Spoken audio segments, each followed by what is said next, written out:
नमस्कार. मी ॲडव्होकेट दामोदर पिसे आपल्या लीगल ॲडवाइस या चॅनलमध्ये आपलं स्वागत करतो. आज आपण एका महत्त्वाच्या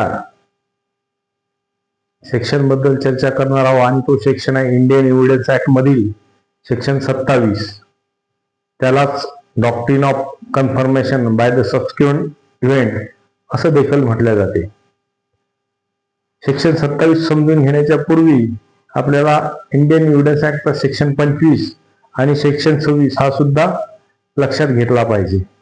आपल्याला माहितीच आहे की एखाद्या आरोपीने जर एखादं स्टेटमेंट दिलं, एखादं कन्फेशन दिलं पोलिसांकडे, तर ते admission is not prove against the accused. त्या आरोपीच्या विरोधात ते जे कन्फेशन आहे ते प्रूव्ह केल्या जाणार नाही.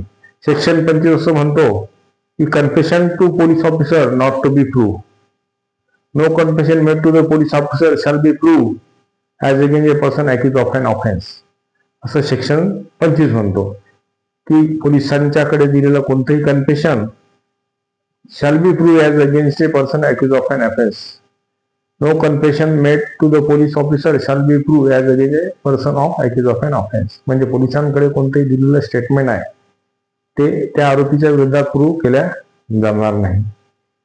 या मागचा उद्देश असा आहे की पोलिसांकडे ज्यावेळेस आरोपी असतात पोलिसांच्या ताब्यात, तर पोलिसांच्या ताब्यात असल्यामुळे भीतीमुळे किंवा कोणत्याही प्रकारची त्याच्या मनात जो एक भीती म्हणा किंवा एक फिअर असते, त्यामुळे तो पोलिसांकडे एखाद्या बाबतीत त्यानं गुन्हा केलेला नसला तरी तो कदाचित म्हणू शकतो, तो तयार होऊ शकतो. त्यामुळे पोलिसांकडे दिलेलं कन्फेशन हे त्याच्या विरुद्ध प्रूव्ह केल्या जाणार नाही.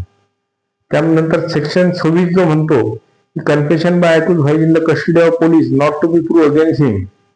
म्हणजे पोलिसांच्याकडे केलेलं स्टेटमेंट, पोलिसांच्या कस्टडीमध्ये केलेलं स्टेटमेंट. आता यामध्ये कस्टडीचा उल्लेख केलेला आहे. पहिल्या याच्यामध्ये confession to the only police officer not to be prove, आणि सेक्शन 26 मध्ये म्हणतात confession by accused while in the custody of police not to be proved against him. No confession made by a person while he is in the custody of a police officer unless it be made in the immediate presence of a magistrate shall be proved as against such a person. म्हणजे जोपर्यंत ते मॅजिस्ट्रेटच्या समोर confession दिल्या जाणार नाही तोपर्यंत ते confession आरोपीच्या विरुद्ध प्रूव्ह केल्या जाणार नाही. जेव्हा तो पोलीस कस्टडीमध्ये असतो त्यावेळेस ते त्याच्या समोर केलेलं जे काही कन्फेशन असेल, जे काही कबुली असेल, ती त्याच्या विरुद्ध प्रूव्ह केल्या जाणार नाही. आणि याच्यानंतर याला एक्सेप्शन म्हणून सेक्शन 27 आहे. सेक्शन 27 मध्ये असं सांगितलेलं आहे की सेक्शन 27 चे वर्डिंग आपण एकदा बेअर ऍक्ट मधून वाचून घेऊ.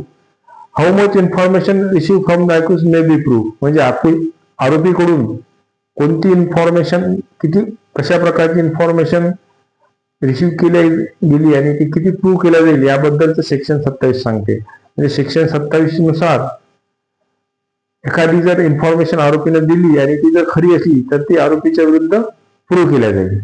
तर आता आपण त्यासाठी एकदा सेक्शन 27 चे बेअर ऍक्ट मधले वर्डिंग वाचून घेऊ. माझ्याकडे बेअर ऍक्ट आहे करंट पब्लिकेशनचं, द इंडियन एव्हिडन्स ऍक्ट 1872.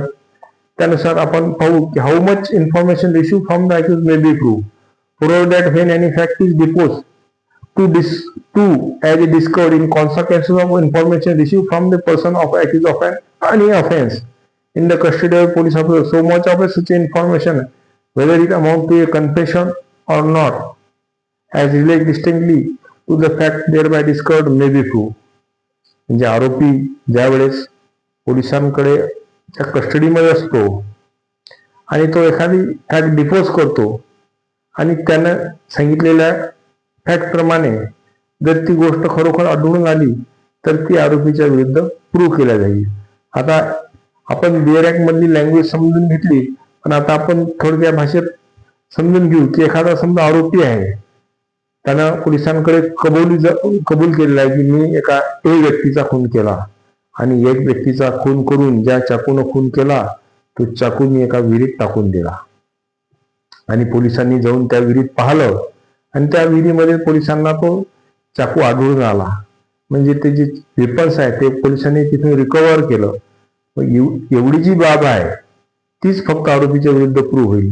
आरोपीनं जे सांगितलं की बाबा मी एका ए व्यक्तीचा खून केला, ही त्याच्या विरुद्ध प्रूव्ह होणार नाही. पण त्यानंतर त्याने सांगितलं एक व्यक्तीचा खून करून मी जो चाकू आहे तो एका विहिरीत टाकून दिला आणि तो खरोखर त्या विहिरीत तो चाकू सापडला, तर तेवढी जी इन्फॉर्मेशन आहे ती आरोपीच्या विरुद्ध तेवढीच प्रूव्ह होईल आणि हा सेक्शन 27 सांगतो. आणि जर समजा आरोपीनं सांगितलेला फक्त केवळ आरोपीनं सांगितलं आणि तिथं जर चाकू आढळून आला नाही तर त्या आरोपीच्या विरुद्ध ती बाब प्रूव्ह होणार नाही. आणि त्यानंतर एखाद्या वेळेस जी बाब पोलिसांना माहिती आहे आणि ती आरोपीने सांगितली तर ती बाब आरोपीच्या विरुद्ध सिद्ध करता येणार नाही. समजा ज्या ठिकाणी खून केला त्या ठिकाणी चाकू पडलेला असला आणि तो पोलिसांना त्या ठिकाणी हे माहीत असलं तर ती बाब जर आरोपीने सांगितली की मी खून केला आणि चाकू तिथं आहे, तर त्याची डिस्कव्हरी झाली, आरोपीने सांगितलं आणि त्याप्रमाणे त्याची डिस्कव्हरी झाली अशी म्हणता नाही, कारण ती बाब पोलिसांना पहिलेच माहीत होती. त्यामुळे सेक्शन 27 चा जो डॉक्ट्रिन आहे, doctrine of confirmation by the subsequent event, ती त्या ठिकाणी प्रूव्ह होणार नाही.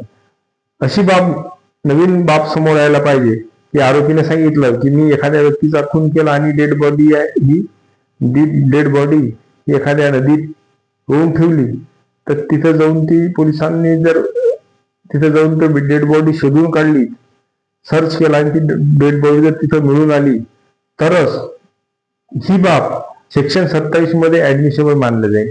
पण ती जर डेड बॉडी ऑलरेडी पोलिसांना माहिती आहे, अगोदरच पोलिसांना माहिती आहे, त्यामुळे सेक्शन 27 चा बेनिफिट पोलिसांना भेटणार नाही.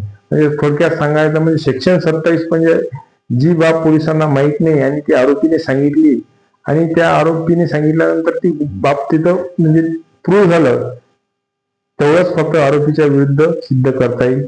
आरोपीने सांगितलं आम्ही खून केला, हे आरोपीच्या विरुद्ध सिद्ध होणार नाही. पण कारण त्यातून डिस्कव्हरी नाही, पण आरोपीने सांगितलं आम्ही खून केला आणि तो चाकू एका विहिरीत टाकून दिला आणि पोलिसांनी जाऊन तो तिथं पोलिसांना जर मिळाला तर तेवढीच बाब आरोपीच्या विरुद्ध सिद्ध होईल, जी पोलिसांना माहीत नव्हती, जी डिस्कव्हरी मध्ये आली, आरोपीच्या सांगण्यावरून जी डिस्कव्हर झाली. पण जी बाब पोलिसांना माहीत आहे आणि नंतर आरोपीने सांगितली तर ती बाब आरोपीच्या विरुद्ध सिद्ध केल्या जाणार नाही, ती इन ऍडमिशेबल राहील. तर या सेक्शन 27 जो आहे तो doctrine of confirmation by the subsequent event म्हणून सुद्धा ओळखला जातो. आणि सेक्शन 27 समजून घेण्यासाठी सर्वात एक महत्वाचा केस लॉ आहे Randeep Singh Rana versus state of Haryana, November 2024 चा सुप्रीम कोर्टाचा हा केस लॉ आहे. यामध्ये डॉक्ट्रिन ऑफ कन्फर्मेशन किंवा सेक्शन 27 हे च्या बाबतीत सुप्रीम कोर्टाने इलॅबोरेट केलेला आहे. अशा प्रकारे आपण doctrine of confirmation by the subsequent event ही doctrine section 27 of the evidence act याच्या माध्यमातून आपण समजून घेतली. त्यानंतर पुन्हा भेटू अशाच एका नवीन व्हिडिओ सोबत. तोपर्यंत आणि हा जर व्हिडिओ आपल्याला आवडला असेल तर सबस्क्राईब करा, शेअर करा आणि लाईक करा. आणि पुन्हा भेटू अशाच एका नवीन कायद्याच्या प्रोव्हिजन सोबत. तोपर्यंत गुड डे आणि गुड बाय.